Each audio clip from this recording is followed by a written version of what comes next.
Well, good evening, everyone. Again, thank you all for coming. My name is Jonathan McCoy, and I'm the vice president of the MLK Association, but I'm also a teacher and a minister, and so I can see the teaching and the ministry coming together because students and congregation members like to sit in the back. We got one side that's up, one side that's back. So it's like, oh, okay, this is like kind of like class or kind of like church service. But the whole thing, either way, is about family, and that's the main reason that we're here is really talk about community and celebrate being the community. So again, thank you for making the time and taking the time to come out this evening.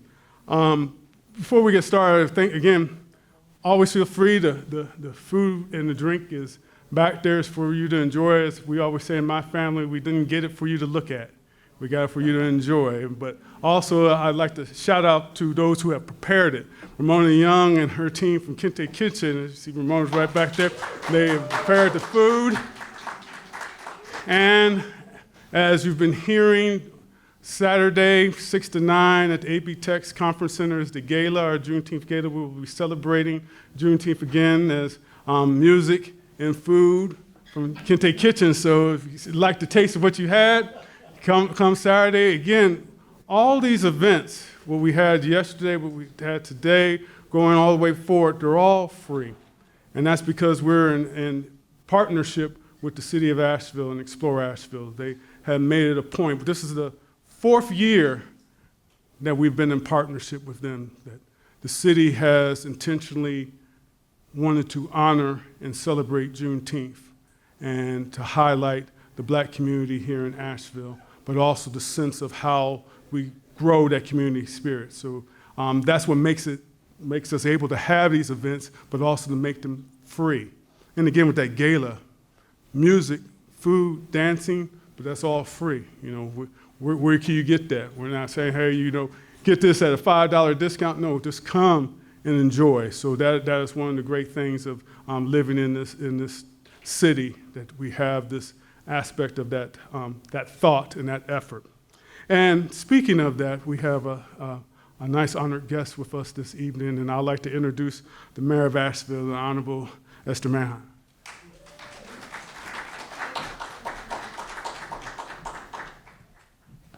Good evening, everyone. It's my pleasure to be here in partnership with all of us in our community. The city of Asheville has come a long way in some regards, still has a lot of work to do, but recognizing Juneteenth as a holiday in our city, it was one big step forward. So I'm really proud of that. And I'm really proud of all of you for being here tonight, and the Martin Luther King Jr. Association representatives who are here tonight. I know they work so hard all year long to work on our programming and to make sure that we're spending this entire week celebrating and commemorating. So in honor of that, I have a proclamation. That's what mayors do, make this official, right? So whereas the city of Asheville, North Carolina has officially recognized Juneteenth as one of the city holidays, and whereas Juneteenth celebrations historically have served the purposes of educating communities about the end of slavery and highlighting community resiliency through self-improvement. And whereas Juneteenth is the oldest known celebration commemorating the end of slavery in the United States, and whereas the city is dedicated to the goals of celebrating the history and telling the story of Juneteenth, supporting small and minority-owned businesses, working to eliminate racial disparities in education, and provide equitable services delivery, promoting environmental stewardship, preserving cultural identity within Asheville, and enhancing the Asheville brand as an inclusive and diverse community.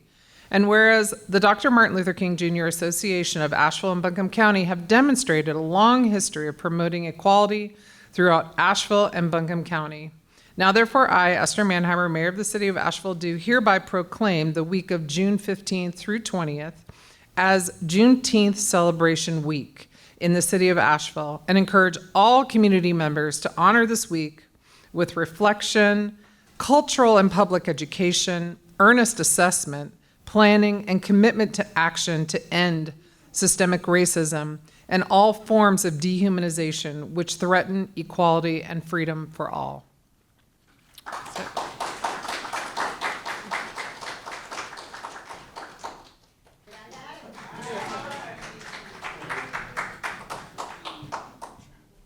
thank you for that. And really, I thought about as I was coming over here earlier this afternoon that this is the 160th Juneteenth. They celebrate, Juneteenth happened in 1865. They started celebrating it in 1866. Since 1866.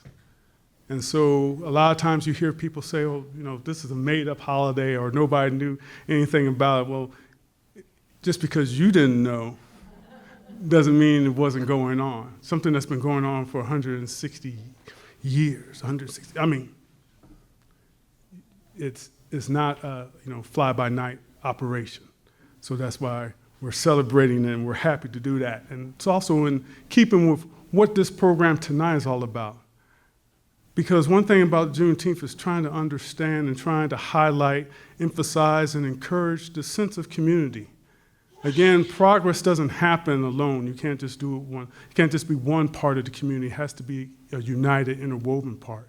It has to be all the people inside the community, all the races, all the religions, all the genders, everyone that inhabits that space working together for progress not only to happen, but for it to be sustained. And so what we wanted to highlight tonight was something else that sometimes people forget. A lot of times they'll walk around Asheville because the African American community is small in number. They say, well, black people aren't really here, or black people haven't been here. Black people have been here since Buncombe County was Buncombe County, even before Buncombe County.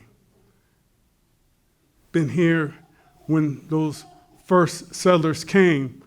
Black people were either pulled here as enslaved, but also they were free people of color. So we've been here also for that time.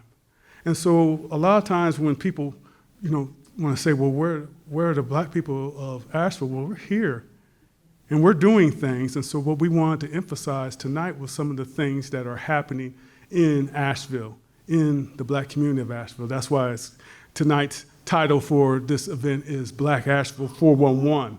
Because it's really a panel discussion and really a presentation of some of the things that are going on. You might see a name or something and say, well, what is that? Or what is that group that's doing that? And so we wanted to give intentional space and specific time and opportunity for these organizations to tell you what's going on. We had Grindfest last weekend. We have this week of Juneteenth coming up in August, as you see the flyers there on the sign-in table.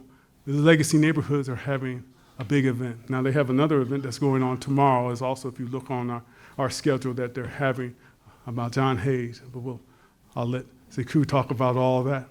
But then in August, in September, then we have Goombay. But what are all those events about? What do they mean, and what are the organizations behind it? So that's what this is about tonight. So we have a panel discussion.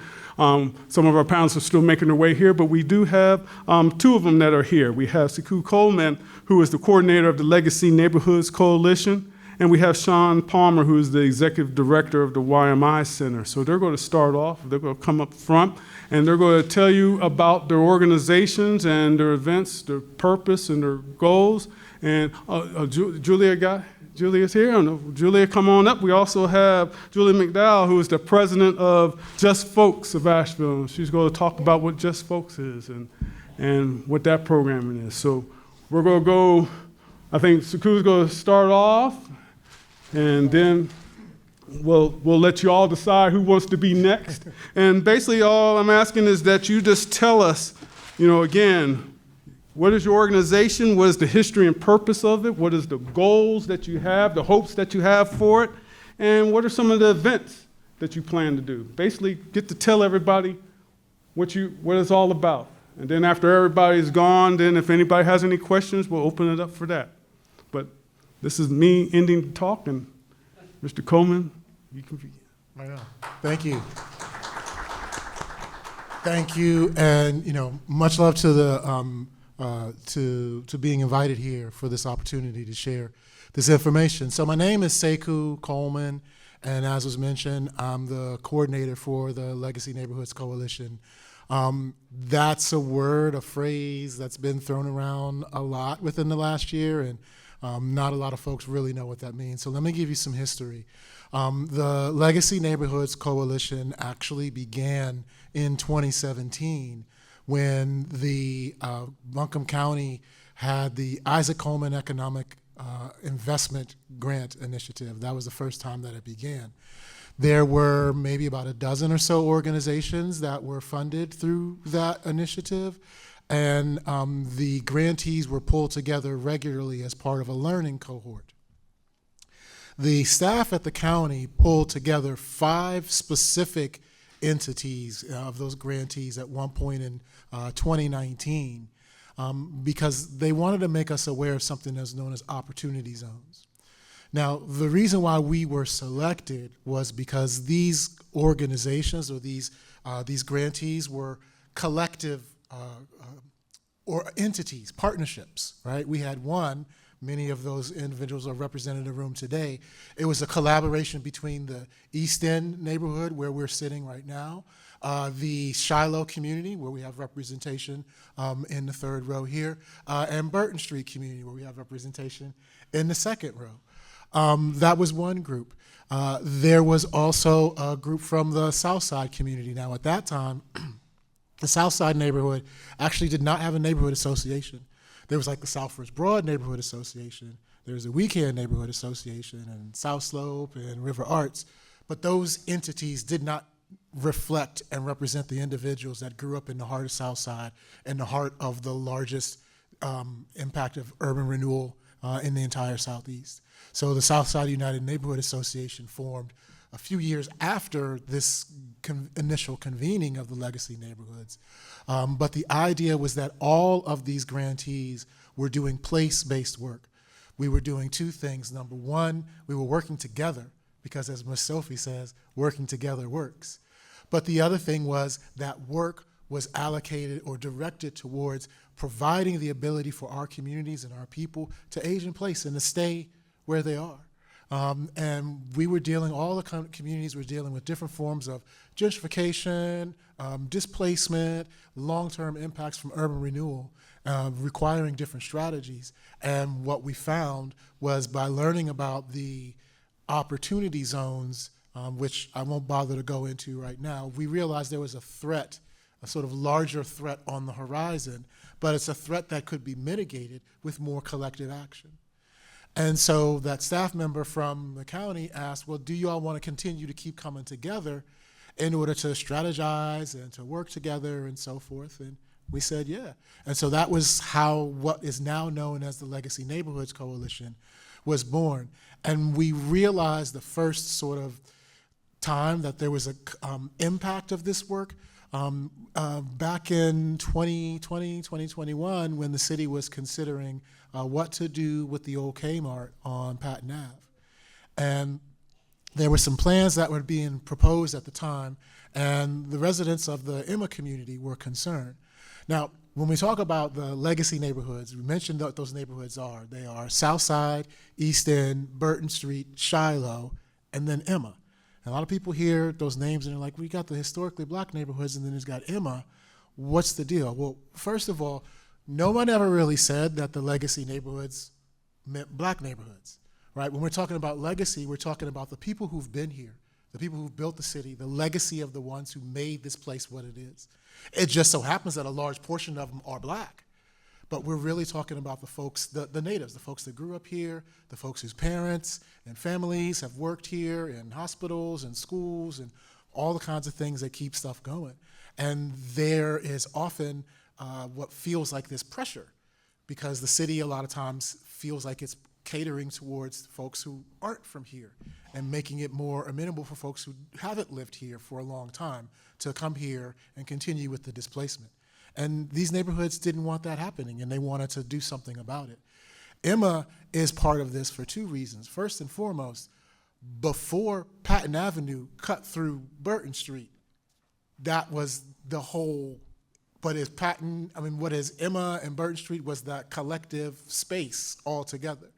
And we all know about the legacy of not only E.W. Pearson, who was a very respected black entrepreneur and philanthropist and all the things. But then also James Vester Miller. So E.W. Pearson was rooted in Burton Street, but James Vester Miller did a lot of construction for the spaces in Emma. And there is, it was dedicated just last year, the Emma community dedicated a park called James Vester Miller Park in honor of the connection. So we've always worked together because we've realized this solidarity is an important thing. So when the neighborhood, the residents in Emma said, well, this proposed city action looks like it's going to present some harm to our community, but the challenge was most of Emma is located in the county. Only a small portion of Emma is located in the city. And so partnering with Burton Street and other legacy neighborhoods, we went to city council, we got active, we spoke about what was going on, and the city decided to take another route. And that was when we saw, well, you know, it makes sense to continue doing this and we can have an impact. And so the work that we've been doing largely has been in the trenches, dealing with, as the mayor knows, a lot of the issues and things that have come up around conditional zoning, around the rewrite of the UDO, the Unified Development Ordinance, around looking at different things like cottage clusters and flag lots and missing middle housing and affordable housing and increased housing stock, all the kinds of things that, you know, when it gets passed along in the headline, it's really easy to say, well, these people are not wanting this, so they're just trying to, you know, protect the past. So we have to be out there and let folks know what we're really about. The reality is these neighborhoods are not trying to push back against any sort of change in Asheville. They're just trying to say, we need to be involved in helping to direct the change. And in many of these neighborhoods, they've put forth for the city community plans and other sorts of requests for attention and action that have been overlooked. And so this is really about just holding the city accountable and holding city staff and working together. And I will say through the efforts of the last year, we're in a good space now collectively, communicating with the city around strategies to mitigate displacement pressures, particularly for communities that have historically borne the brunt of displacement, as well as looking at housing and the multi-layered issue of it, right? We need more housing, but we also need more affordable housing, and the affordable housing needs to be affordable for the people who are already living in the place. So it's not, you know, a quick kind of soundbite, and that really has been what a lot of our work has been about over the last few years. It's not sexy, it's not fun, but it's necessary, and so we've been doing a lot of this work. And last year, some of the members of LNC said we should do something to celebrate the work that we've been doing. We've been fortunate enough to receive support and financial support from Dogwood Health Trust, but we're not a nonprofit. We're not anything like each of the organizations within LNC. They are entities like Shiloh's a nonprofit, Burton Street's a nonprofit, East End, like there are nonprofits within LNC, but the LNC itself is just really a autonomous collective of neighborhood associations and concerned citizens trying to, you know, advocate for what they believe in and what they have been fighting for. And so with all this work, you know, sometimes you have to take time to step back and celebrate and acknowledge the things that you've been doing. And so last year, the idea to do a community celebration came about. And that is what you will see on the table on your way out, or if you saw it on the way in. You'll see flyers for an event called Village Fest. Here we go. So this little thing, when you see it around on your way out, that's what this is for. So the idea behind Village Fest is to bring together all of the legacy neighborhoods in one day, actually 2 days, of collective celebration of community and culture, and making sure that we're centering the people who live here, the people who have lived here, people who work here. So when we're doing vendors, they're local vendors, performers, local performers, visitors, local visitors, unless they're related to the folks who used to live here because, it's not easy for folks to stay. And we know a lot of people move, go to Charlotte or Greenville. So the other piece of this event, it's designed to be an opportunity to invite family members back home. Come on back. We're doing this event this year at Memorial Stadium. This is the first time we're doing this kind of an event collectively. Even though each neighborhood has done celebrations on their own, this is the first kind of collective piece like this. And this is the first community celebration taking place at the newly renovated Memorial Stadium. I mean, we're so ahead of the curve here that John Philman from the city who handles the permits has had to go out and kind of create new charts and maps and everything because they didn't have a lot of those things sort of figured out. But the idea is just really just celebrating local community, local culture, and coming together. And more importantly, elevating the name of the Legacy Neighborhood Coalition so that people know who we are, what we're doing, and more importantly, how to get involved. Because the most significant thing is the folks that have been doing the work are folks that have been doing the work for a very, very long time. And as the saying is, many hands make light work, and right now the work is really, really heavy.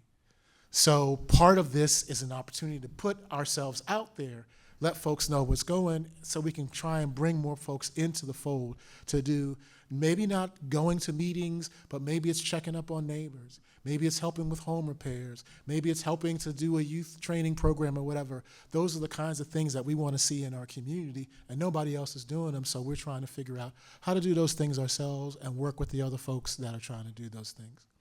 So Village Fest, August 28th and August 29th is the plan. The 28th will be the start of it in the evening. We're looking to do some jazz in the park with the Kelly Jolly Jazz Band and the Delta House Jazz Band. We're then on Saturday going to just have a full range of events. We're looking to have 2 stages, including a community stage, a lot of the local youth favorites like the John R. Hayes High Step and Majorette and Drum Corps, the Carolina Diva Diamonds, the dance cultural dance teams from Raíces that do the Mexican traditional dances, Christine W. Avery Learning Center, all of these local entities that we know that they pop up sometime here or there. We're just doing the work to try and bring everybody together, bring vendors, have food. The sheriff's department's going to help out. They have a portable kind of roller skating rink that they can pop up. So we'll have outdoor skating and music and events for kids and food vendors and everything. So please, if you haven't already, grab a flyer on the way out. Promotion is going to really kick up starting in the next week. We've got a local team that is going to be handling our communications. Some of you may be familiar with Gene Ellison. His son, J.D. Jefferson, runs a communications firm, and so he's going to be leading the communications for this event and doing a lot of those things. So we're really excited to keep the money in the community and support the community and do those sort of things. So that's the event, Village Fest, August 28th, August 29th. Save the date, invite the fam, and I'm happy to answer any questions about the event or the Legacy Neighborhood afterwards. Thank you.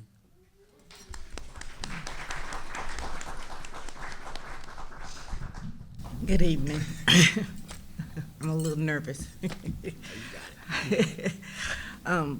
Just Votes started in 2004.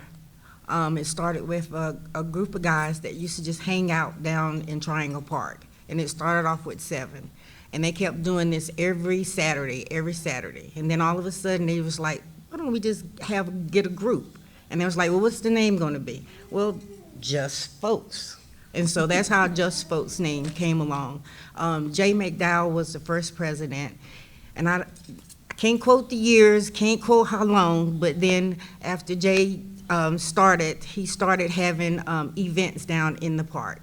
And once that happened, then Curtis James took over. Once Curtis James took over, then we still start having events. And that's when we also got our 501Cs through, thank you. Nonprofit. Yeah, from nonprofit thing from D. Williams help us get that. And also around that time, Mayor Bellamy was there, and she gave us a proclamation as well.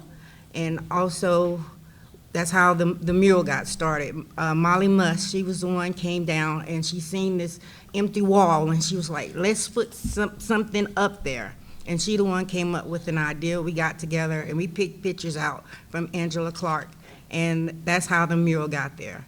And then after Curtis passed away, then Bubbles came. And then once Bubbles came, that used to be the place to be. It used to be 100 people coming up there and everything. But then when COVID came, everything just stopped. But we're still there. We are still there. Now I'm president. We work, now I am working with the YMI. I'm working with this group called The Block, the Collective. Yeah, Block Collective, I think I'm saying it right. And we're trying to, just uplift the park and the surrounding areas. The mural itself tells the history of the area.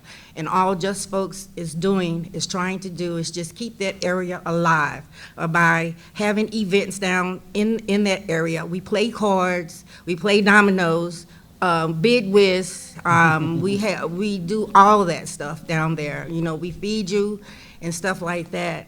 And then for Juneteenth, we're gonna just keep doing our regular things, playing cards, have stuff for the kids, have stuff for everybody. We have food, we have all kinds of things that's coming, and we're just working with the little Block Collective. There's a whole lot of people that's working all that little area up there.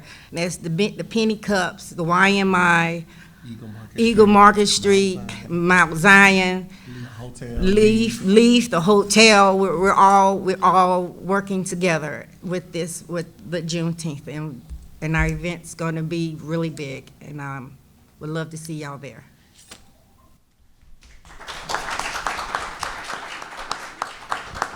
I don't know why Miss Julia nervous. You do a good job. You did a great job, Miss Julia. Okay, I'm a former educator, so we're gonna do a show of hands. Are you ready? Okay, put your hand up in the air if you've been to the YMI Cultural Center. So see, I don't even have to tell that story. Put your hand in the air if you served on the YMI board. See, yep, we can clap for those folks. Did you put your hand up? Yes, I did. Okay, did she put her hand up? Put your hand up if you served on the YMI staff or team. Put your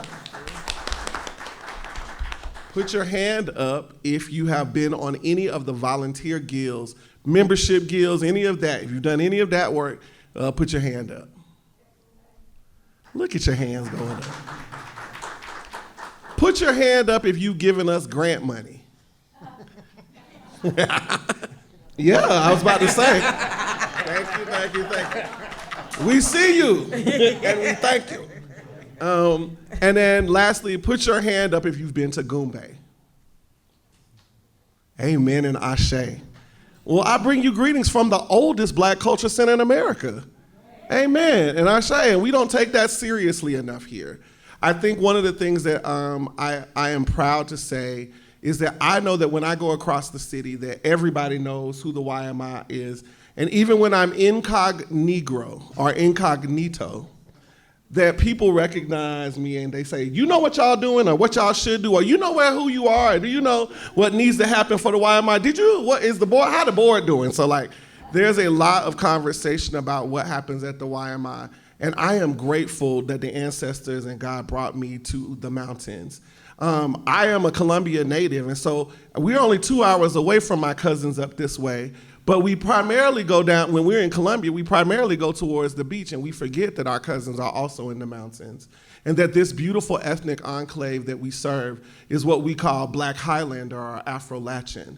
And there is a unique story of hope and heritage and community and resilience that is built in this beautiful 18,000 square foot building that once nursed back Black people back to health, that was a part of the Green Book, that was a part of art galleries, that made sure that the Essence Fest happened, or Ebony Essence had happened in the building, that taught kids how to read and write, that was a colored library, there was a pharmacy, there was a mortuary, that was really the basis for life and death of Black Asheville. We're grateful that folks stood in the line and would not allow the building to be torn down under any condition, from crack areas to opioid addictions to wars, that this building has stood as a testament of time for Black communities specifically, but because also white hands had enough sense to do the right thing. We are grateful that I get to come here and be your ambassador for this community. And so I want to say to you that I take really seriously this job of cultivating a community of heritage and hope and being a beacon of light, not just for our cultural center, but for all the other cultural centers that were built not in Reconstruction era, not in the kind of Gilded Age, right? That the other cultural centers were built on the heels of urban renewal or on the heels of being integrated. And as my colleagues from New Mexico and from Montana and Oklahoma who run cultural centers would want me to tell you, that it is a beautiful thing that we can look back in history and see that the YMI from 1893 has persisted over 140 plus years. That's what I want to make some noise about. So thank you for doing that work. And thank you for being that community, because some places would have torn down the cultural center when the Black community hit 15%, 10%, 6%, moving the legacy communities, or moving homes out and moving around. Some people would have taken, some folks would have turned, if they had had their way, they might have turned us into an arm of a hotel. But we are resilient, and this community is so beautiful in this way that it created a pathway for me to move all the way from down the mountain over by the beach and come up the mountains to shepherd something that I really didn't even fully understand until I sat in the community that I served. And so I'm very grateful to talk about this. I will tell you that in this new iteration of the YMI, and iterations happen, I'm thinking about the Urban News, who's written an article about 20 years back that said, every 40 years, the YMI reinvents itself. And the YMI is that, because it comes out of the community, and it does need to reinvent itself every 40 years, because things happen in our community that prompt different needs. At one point, we made sure that people were able to wash their bodies. And another point, we were able to make sure that people had access to the orchestra and baseball games. And another point, we were the place where you came to get your, under some folks, we were the place where you came to figure out how to get a job, a home, and a car. But there are lots of people doing that work. Today, in this new idiom of the YMI, in this new moment, we take seriously the issue of making sure that we are the culture barriers for our community, that no history is lost in Western North Carolina around the kinds of Black folks who lived here. We say that because there is a movement afoot to erase us. We say that because there is a movement afoot to think about us as something as Afro history, but not Afro future. And we want to remind people that we are not a Black people who have just been here. We are also a Black people who will be here. And so in this moment, YMI is standing in the gap for education, culture, and tourism, because we want to remind people that wherever you go, Black people have been. It's not just bears in the mountain. There's not just camping and waterfalls and indigenous folk and nice houses that look like tree houses and trust funds. That in the mountains, there are also African American communities who have created a tradition that goes from here to Pittsburgh all the way out to Ohio, from up to Kentucky, called the Afro-Latchin African American footprint. And they give us things like moonshine, and they give us things like chow chow, and they give us things like vinegar pie. Y'all don't know nothing about that. Y'all gotta go eat your food. But they keep alive traditions like fish and grits, which are very popular here. And they remind us that we are an ethnic enclave, just like Creole folks, just like Gullah Geechee folks, that when you come to live in the mountains, you are embracing a culture and a heritage. And so we want to keep alive that tradition in this moment. So the 4 pillars, right, of the YMI in this moment are wellness, because you can't have a healthy black community without wellness. Economic empowerment, because we cannot be left out of the conversations of economic empowerment. And specifically, we want to help folks who are doing work that is next to our work. Cultural tourism, small businesses, mom and pop shops, who like Kente Kitchen, who came tonight and slayed y'all with a snack with Hefe, right? But we want to make sure that those businesses are alive and well, and that they have opportunity in this community to not just serve African American local communities, but every visitor who comes into our community. And black folks who are visiting, who go to the Biltmore and go, now what else do I need to do? We want the opportunity to serve that population. We want to serve black creatives as we open our art galleries, and there are 2 art galleries in our building currently. And those art galleries have at least 10 black artists and have served at least 6 black artists prior to this, during this 1 year that I've been here, that are from our community. And we want to make sure that their art is as sophisticatedly treated, as that it is professional, that they have an opportunity to sell their art in the kind of same way that other artists around our area have access. We want to remind you that we are a place and lover of music. We had 46 African American genres in the building in the last year, including jazz, hip hop, disco, gospel. We try to do lottie-dottie and everybody when it comes to our cultural idioms. So we are a place where we want to nurture artists. We are a place where we want to nurture your intellect. So we tell you that we want to bring you into the building so that you can learn. We're reading black books regularly, but we're also teaching folks about about Kiswahili, and we're also training young people and bringing the arts to them, and working closely with folks like Delta House and the Avery Center to make sure that no young person who lives in Asheville goes, I ain't never been to the YMI. We want to make sure that this is a moment. So we've partnered with Asheville Middle School so that the youth have been, all of the youth, not just black youth, but all of the youth have come to the center to have a party and a dance. We want to make sure that we are an economically affordable option if you're trying to get married, or if you're trying to have a wedding, or if you're trying to have a baby shower, and you want to do it in a beautiful sanctuary that has been created for you and by you. So we are trying to make sure that that industry is attended to. In cultural tourism, we don't want to be left out of the footprint of tourism, because we know that more than 13% of tourism dollars come from African Americans who are visiting and who make over $100,000 a year.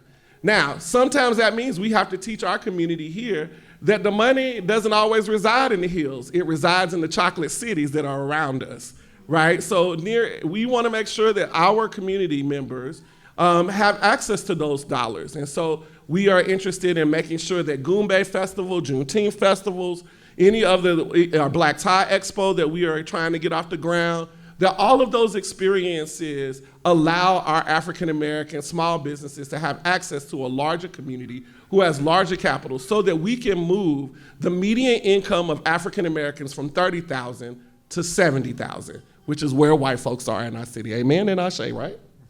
You see, I got the praise of the mayor over there. So what does this mean other than that? So I told you about cultural tourism, cultural education. I told you about wellness, and I told you about economic empowerment. Well, it means when we sit together, we want to convene community in a third space. We want to be the third space. We don't want you to go from home to work and back home again. That's miserable when you live in the mountains. You got lots of things to do outside.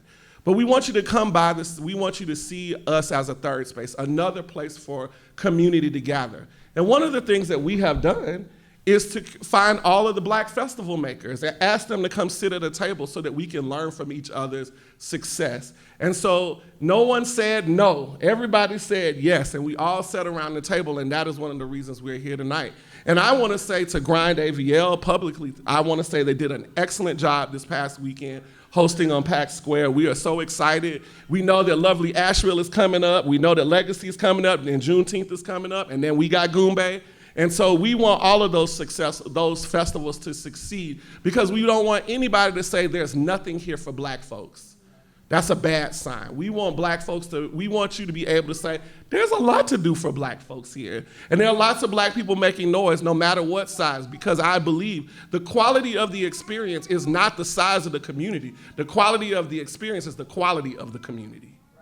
And so we hope to bring high quality things to our community so that they can say that they are proud to live and be a part of Asheville, but not only Asheville, but Western North Carolina. So follow me, y'all. The YMI is in the process of raising its profile.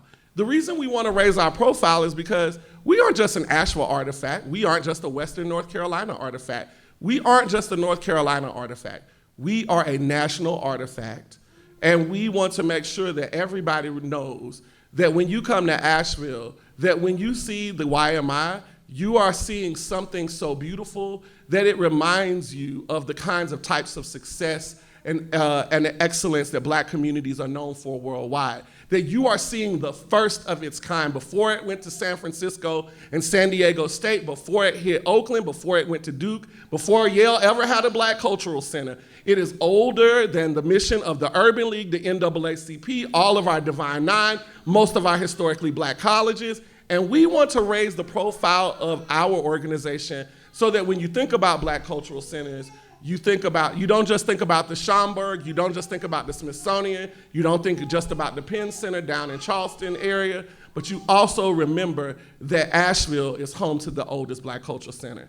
So we want to, in our purview in the coming months, in the coming years, you will see us raising our concerns to honor Western North Carolina Black folks and to honor our us as a regional asset. We are trying to make sure that we are hitting the region. And making sure that that folks in Charlotte and Atlanta and Columbia and all of those areas around us are aware of who we are. You will also see us training in the near future Black Cultural Center directors. So Black Cultural Center directors will be coming to our area to learn how to be cultural center directors around the country from both nonprofit sectors, but also in the university sector, because many of those folks don't have access to the resources that they need to be successful. And then lastly, we are going to be curators of our own culture. We want to tell the story of the Afro-Latino from what we call our front porch. And so Goombay Festival is our annual festival. All of you know, many of you know, it's a 40-year-old tradition.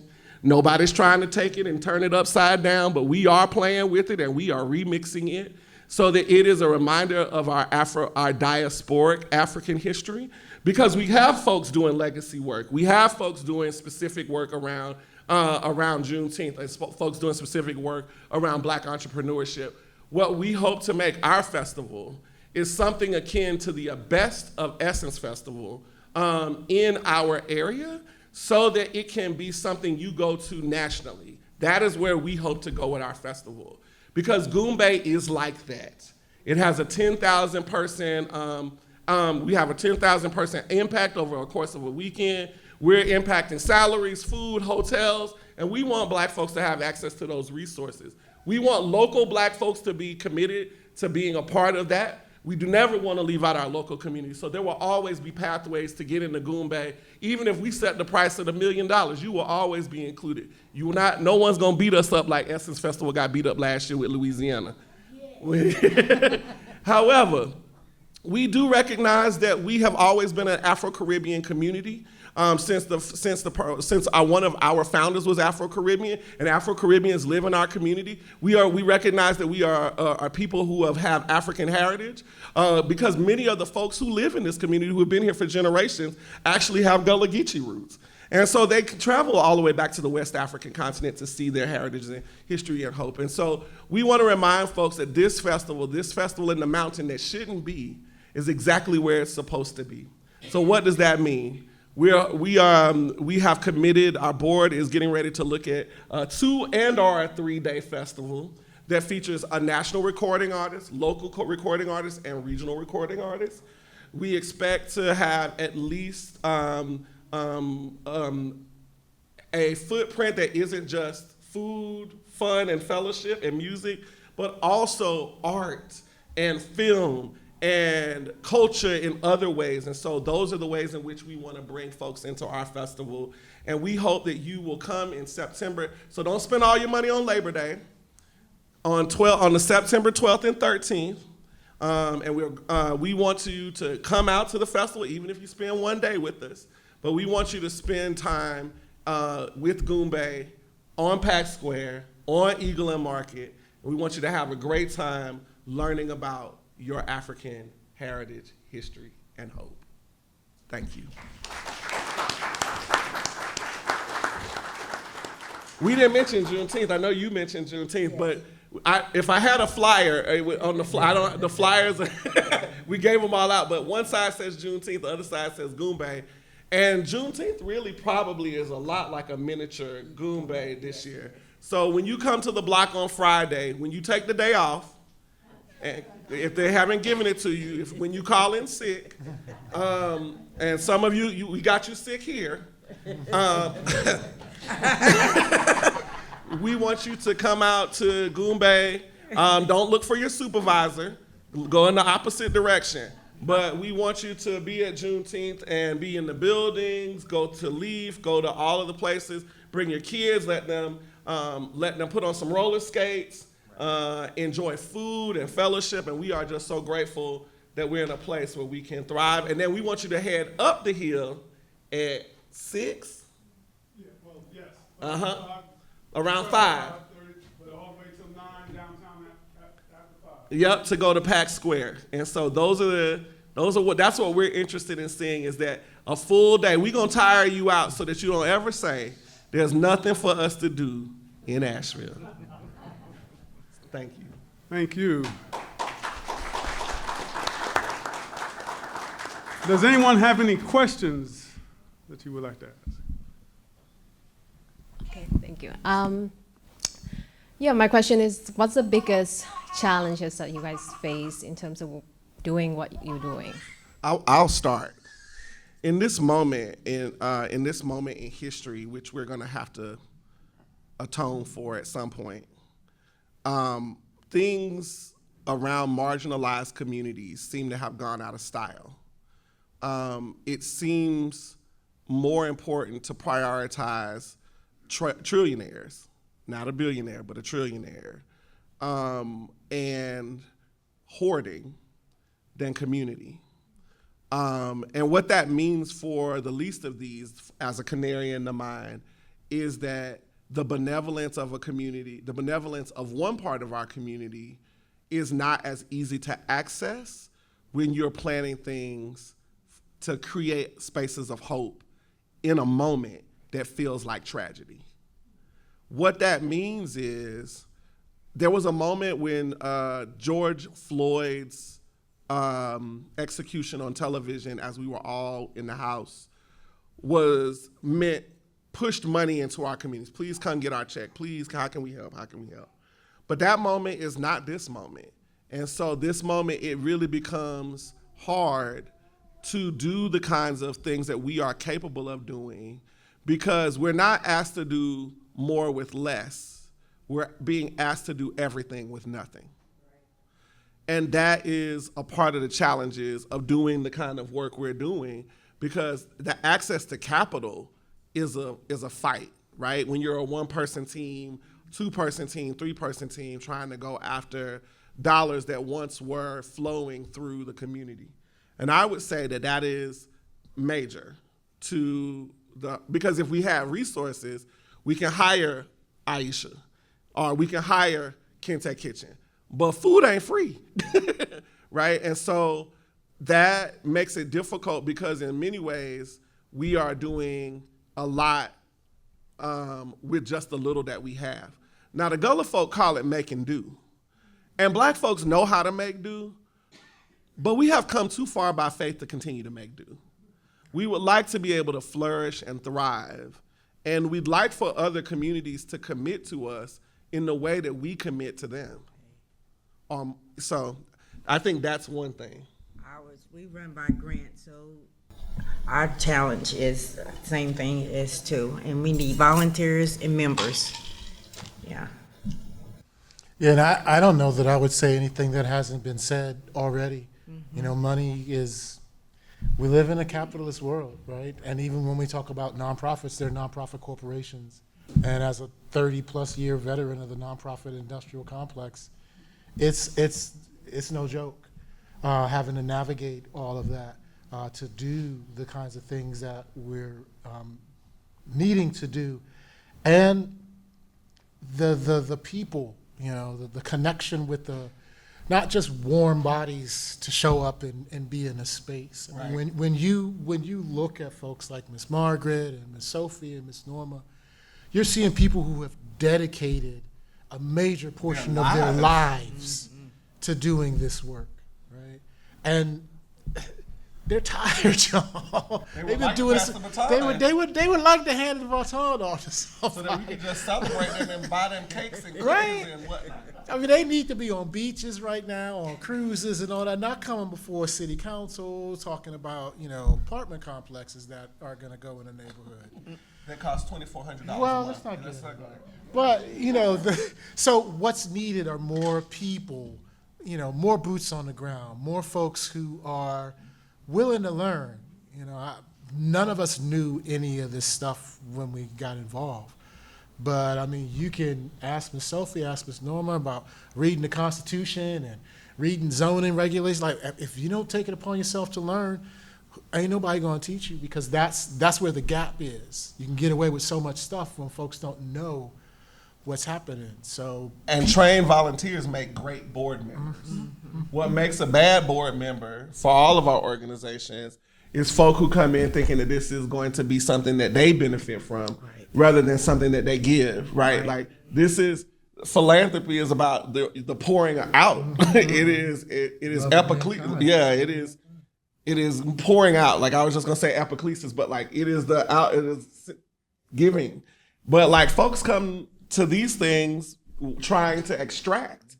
And so we need black, brown, white, Asian hands who are not parasitic and whose interest in black things is not to tear it apart, but to make it better than they found.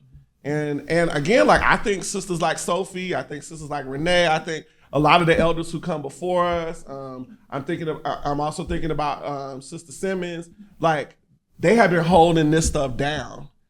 And this is a 25-year-old right here.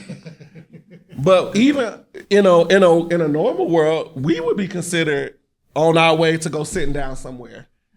But we are, as 50-year-old black men, like, holding down institutions. And we need some folks who really want to carry the baton.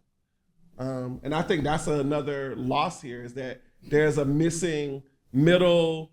And I don't blame working and poor people for this, right? Because working poor people are just trying to make ends meet and trying to get to, like, they're just trying to make hold things together.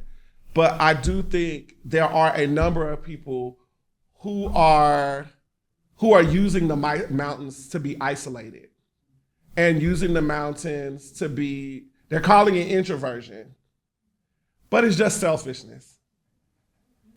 I appreciate all the commentary. It was beautiful.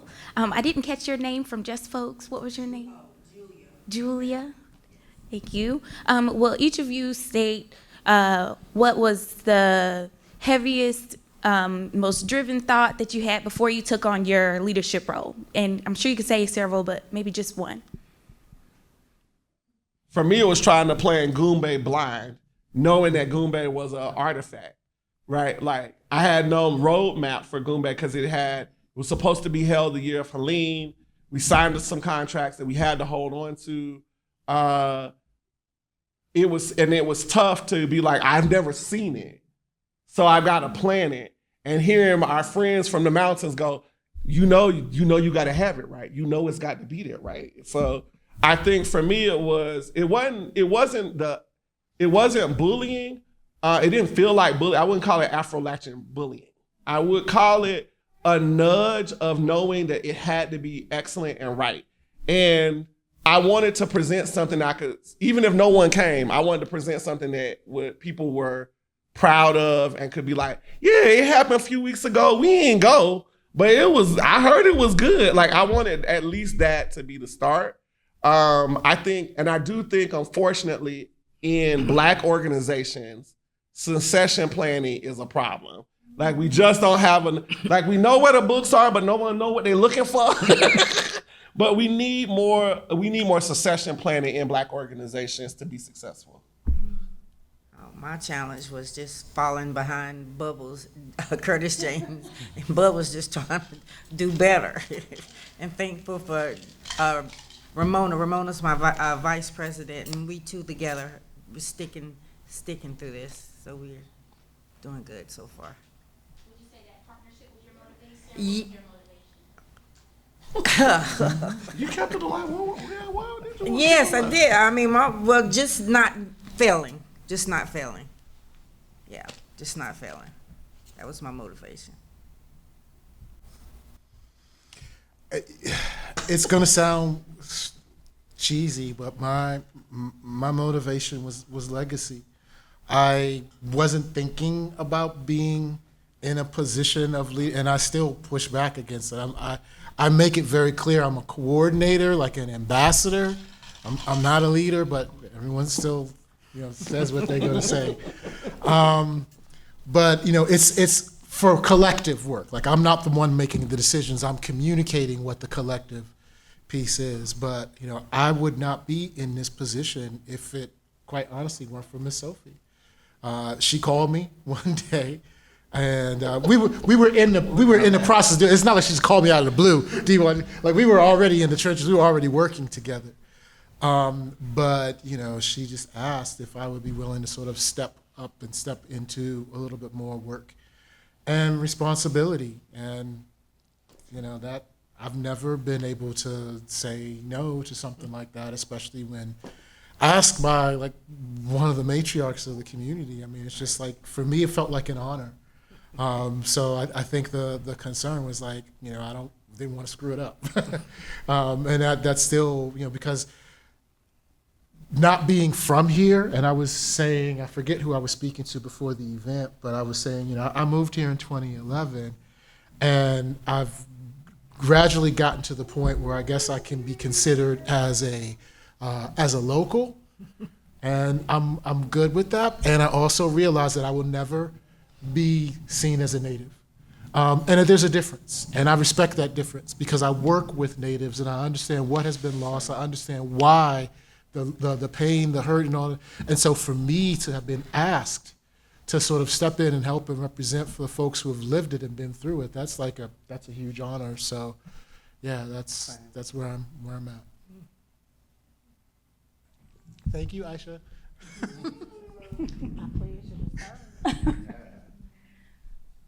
I think you had alluded to it, what brought you to Asheville. And then, of course, we have our native, which native is very important, extremely. What brought you from Chocolate City to Asheville? Because that's a question I always ask transplants. What would bring you from DC to Asheville? Because I know DC, and I know I have people in DC, and I spend a lot of time there marching. So could you tell us, Sekou? Well, I think it's a couple of reasons. The biggest reason is that at the time when we moved here, it was in 2011, the reality was, as I told folks, we needed to get out of Babylon. The cost of living was going up, the quality of life was going down. My kids now are grown and on their own, hallelujah. But at the time, dealing with daycare, education was crazy. Traffic was ridiculous. It just wasn't worth it. The maths wasn't mathing, and it didn't really make sense. Asheville had been on my wife's radar for a while. I've just always been the person. It's like, well, wherever I am, I'm just gonna make a way because that's what I do, and just keep it pushing. And so we came to visit, and at the time, silly us, it seemed like this would be a great place, a lower cost of living, and At the time it was, but silly us. Things have greatly changed. But it was my wife is from rural Western Pennsylvania, just outside of Pittsburgh, and so the hustle and bustle of city life was not necessarily something that was ideal for her. And then, even though she was born up north, she wanted to get to a warmer place. And just being a good husband, I'm like, okay, yes, ma'am, wherever you. But no, I felt good about the space, but honestly, I was here for maybe about 3 or 4 years and before I really tapped into community and really got a sense of learning what was here and what had been lost before I came and everything. So, yeah. Well, first of all, again, if we could thank our panelists. Again, thank you for your time and your effort just coming today, but also your efforts that you're doing in the community. Again, also thank you all for coming out tonight. As we get ready to conclude, a couple of things I'll put on your radar. First of all, there are to-go boxes back in the back, so please don't leave here hungry. Don't leave here saying, oh, I should have got something because now it's 10 o'clock. I wish I had something to snack on, because there's food. Please take some with you.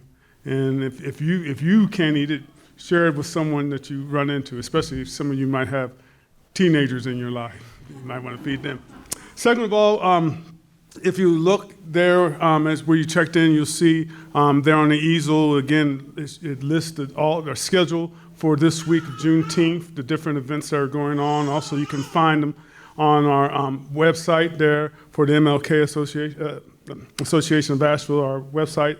Also, if you want to go to the block, you can see what they all have planned for Friday. Friday, basically, is really stuff starting in the morning and is going all the way through the night. There are events that are happening all right down there in the downtown area. Again, not just downtown at 5, but what's happening on the block, that they're having all these things that are happening throughout the day for adults, for kids. I think they got the skating going on. There's a dance going on, a soiree for teenagers. So there's a lot of things happening. I was talking to John yesterday, and I said, you can see over this span of time, like I said, we've been in partnership for 4 years. I said, you can see over the years more and more events happening, more and more organizations having events. Juneteenth has always been celebrated. A lot of times it's been, kind of private. Your family gets together, you and your friends might have a cookout and things like that. But now, more of your neighbors coming in together and having that big community celebration. And again, pointing out that tomorrow night, Legacy Neighborhoods has a big celebration of John R. Hayes, and that'll be down at Eulogy right off there, Buxton Street. And so they'll having music and speeches and a celebration of community. And I think that's important. Again, I get asked sometimes about Juneteenth and things, and a lot of people ask about the flag. This is a Juneteenth flag that Texas worked to adopt, and it's the flag. So again, we have our colors that you see, the yellow and the black and the green, but this is also the flag that goes to the spirit of Juneteenth. And coming out of Texas, where you had that declaration, is fitting. And when you look at the flag, a couple of things always stand out. One, it was very intentional that it would be red, white, and blue to remind everyone that we are Americans. Again, we were enslaved, but we got our freedom, but we helped build this country. We've fought and died for this country even before it became country. I mean, we were fighting in the American Revolution. There were black people that fought in the French Indian Wars, it was known, and have fought and died for this place. So we're Americans. So first of all, that was the flag, but also in the heart of it, where you see that starburst, it goes to what I think Sean was talking about, what we talked about yesterday with the memorial service, when it talks about Juneteenth being also known as Jubilation Day. That's all built on hope. That as you are going through darkness, as you're going through a struggle, your hope and your faith that you're going to make it, that there's going to be better. Somewhere it's going to be better. Sometime it's going to be better. And even as Dr. King said, even if I don't get there with you, I've seen the promised land. And by faith, he believes we'll be reunited in another place. That hope, that starburst, that is going to come out, that jubilation. And that comes from the community. The main thing I think somebody asked me, well, what's about Juneteenth here in 2026? The hope that I have, the starburst I keep hoping for that we will start to develop, is coming out of that tragedy that we all shared. Helene, the loss of life, the radical change it did to our lives, the hardships that we all shared in. No water, no food, no power. All of a sudden, forced what? Everybody knows it. Forced everybody together. All of a sudden, again, did what? Forced everybody to say, oh, it didn't matter if that person was a Democrat, Republican, didn't matter if they were black or they're white, didn't matter if they were straight, if they're gay, didn't matter if they're Baptist, Methodist, or atheist. We're all in this together.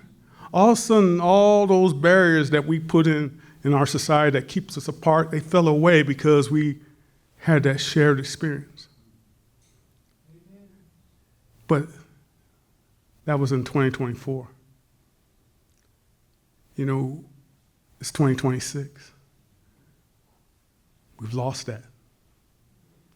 We've lost that.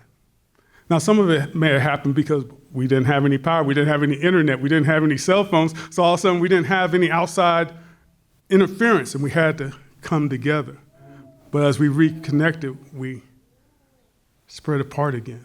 So my starburst is that we can find that connection again, that we can tune out that noise, tune out those distractions, get back to when we start seeing people, as human beings, as fellow travelers in this life, that we can only get through it together and have that jubilee that they had on June 19th, 1865.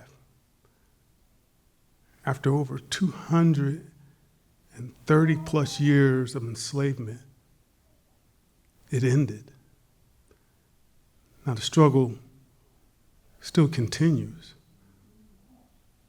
but that's also the hope that that step forward is not going to slide me back, but keep me pressing on. And so that's what we're really working for, to celebrate on Friday, but then not to celebrate on Friday, to take it with us for the 20th, 21st, the 22nd, into July, into October, December, into 2027, 2028. And so that's why, again, we wanted to really highlight the community, the efforts that are going on, efforts that hopefully you can say, hey, there's something I want to be involved in, and take that to heart, and then maybe pull somebody else along with you. Do y'all have a website connection? So what I can share is, first and foremost, the easiest thing. If you get a copy of the Urban News, there's probably one on the way out. We have a one-page, Legacy Neighborhoods has a single-page ad in Urban News each month, and in there you will see information for each neighborhood association when their monthly meetings are. The best way to support the Legacy Neighborhoods is to be involved in one of the Legacy Neighborhoods. Whether it's Burton Street, Shiloh, East End, South Side, Emma, whichever one you have an affinity for or you live in or whatever, find out what's going on there and get plugged in. The Legacy Neighborhoods Coalition does have a website. It's AshevilleLegacyNeighborhoods.org. But the reality is, as I just said, the real work goes on in the neighborhoods itself. And right now we don't have any kind of, we've got the website, but it's just basically a contact form. Because like I said, we're out here doing the work. We need more money to get a staff and all that sort of stuff. Then we can get newsletters and everything. But for right now, we use what's out there to help spread the word. And so we use the Urban News, we use WRES, the institutions that have been part of getting the word out into the Black community for decades. That's the way that we also get the word out. We have a Facebook. I have to ask Ramona what our website is. All right, but yeah. We are YMI, www.YMIculturalcenter.org is where you can find the YMI. We are also in Urban News monthly, so I think it's called like there's something happening at the YMI. So it's a full page. You can find us talking about all the things. We try to put out as many things. Our event calendar is up to date, and I have the events. I try not to overwhelm folks, so I have events all the way till December in my head and on paper. But we got you up till I think September on the page, and we're excited to do our August send off for Black students headed off to college. So if you'd like to be a part of that, please, email me and let me know. And if you push info at YMI, it goes to all of us and our staff. So like if you do that, You can sign up for our newsletter, which kind of goes out like staffing. It goes out probably every other month. I want it to go out every month, but the reality is I'm one person. And we're only a staff of 2 FTE. 3 staff members, but 2 FTE. And so the other ways to find us, Instagram, Facebook, YouTube, we're on those 3 platforms as well. We use Instagram and Facebook weekly, and then YouTube as we need to drop things. But those are there. We are out here and we're doing stuff. Okay, now I will tell you something. I noticed that my city likes to drop by my office. And then they go, he not in. Well, I can't be in and at the meetings that you need me to be in. So I realized that one of the things that I will tell you to do is make an appointment with us. All you got to do is make an appointment. If you make an appointment, just say, Shine, I want to come by and see you tomorrow. That way I can prepare for you. I want to be in a place where I have a spirit of Taranga, which is a radical hospitality. That means when you come through the door, I got a cold beverage for you or some snacks, and we can go sit and talk in one of the spaces. So when you come in through the doors, sometimes because it's your day off, it's not my day off. And today, and this week, we're hanging things for Juneteenth. Right. So like we're doing galleries, and we got to get things together so that y'all don't say things like, they ain't got their stuff together. There you go. And so I just want to remind you, I know that this is a country city in the way that we want to just go by people's offices, and I love that. But I will say it is best to schedule because we don't want you to be like, why the door locked? Because some days we need a day off. That's not true. Well, also that's the good thing with this. As we finish up, they'll still be around. So if you want to corner them and talk to them, I think they'll probably be welcome to having some conversations. Again, thank you all for coming. Again, check the schedule. There's events again tomorrow. So hopefully we'll see each other again. This won't be our last time seeing each other this week, but please travel safely as you leave from here. And again, thank you for coming. And get you something you need.